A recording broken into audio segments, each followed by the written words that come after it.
こんにちは、あわです。今回はカメラカーとして使用していたコキ200を整備します。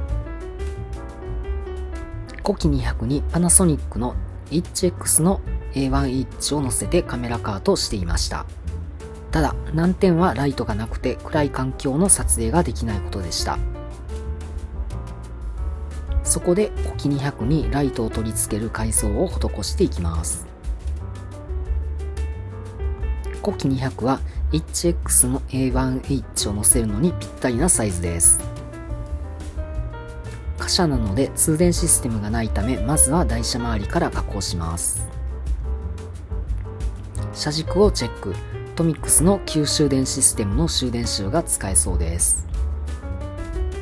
しかしそのまま終電集を取り付けても緩すぎて車輪内側のガイドから外れてしまいます。そこで終電集を受ける溝を外側にヤスリで広げ、内側に 1mm 厚のプラ板を接着して車輪内側のガイド外から外れないようにします。プラ板を追加して終電集を取り付け、車軸を戻しました。これで終電集の遊びが減って車軸から外れる事故が防げます。終電できているか通電チェックを行います。台車の加工完了です。もう一方の台車も同様の加工を行います。台車の終電加工が終わったら車両側に終電加工を施します。今回はカメラカーで見た目は度外視できるので車両の加工も簡単です。前後の台車からの終電をまとめ、荷台側へ導電する銅板を床下に入れます。コキ200に最初から開いている穴をそのまま活用していきます。両端が荷台上に頭を出すように差し込むとバネが効いてくれて安定します。銅板は床下側に瞬間接着剤で固定します。接着しておくことで銅板がレールや銅床に垂れる事故が防げます。もう一方にも銅板を固定して車両は完成です。次は台車と車両の銅板との導電加工です。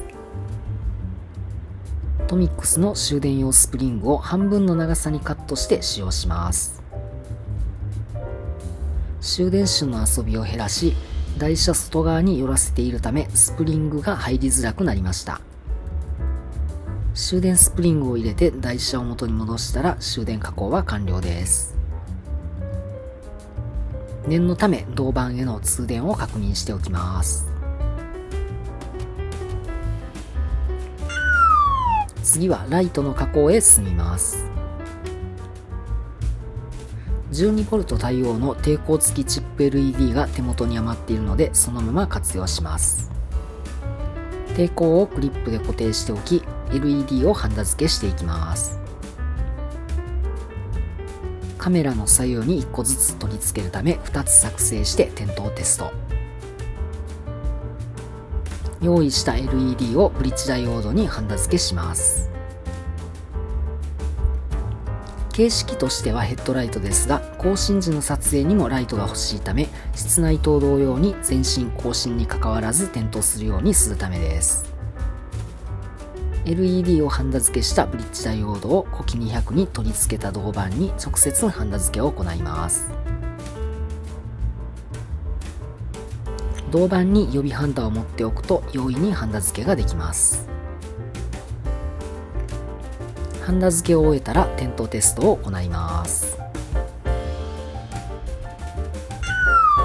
カメラを乗せて試運転。アンロードカプラー装備の動力車で推進運転。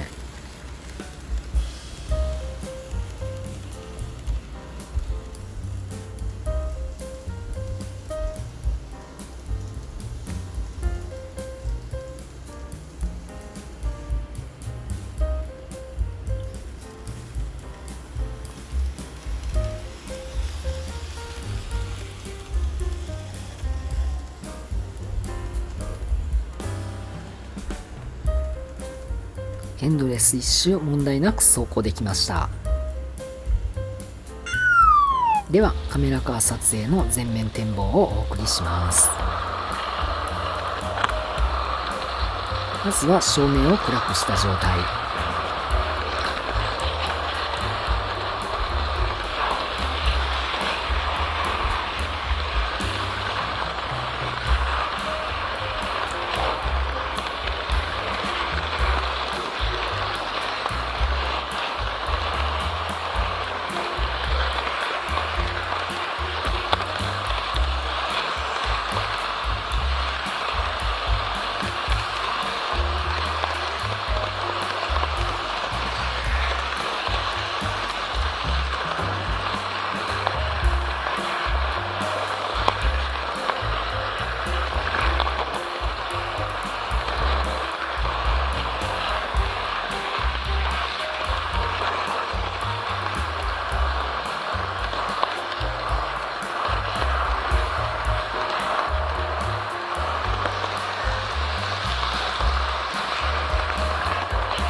次は照明を常夜灯にして撮影。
最後に照明の明度を最大にして撮影。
これで照明付きカメラカーの試運転は完了です。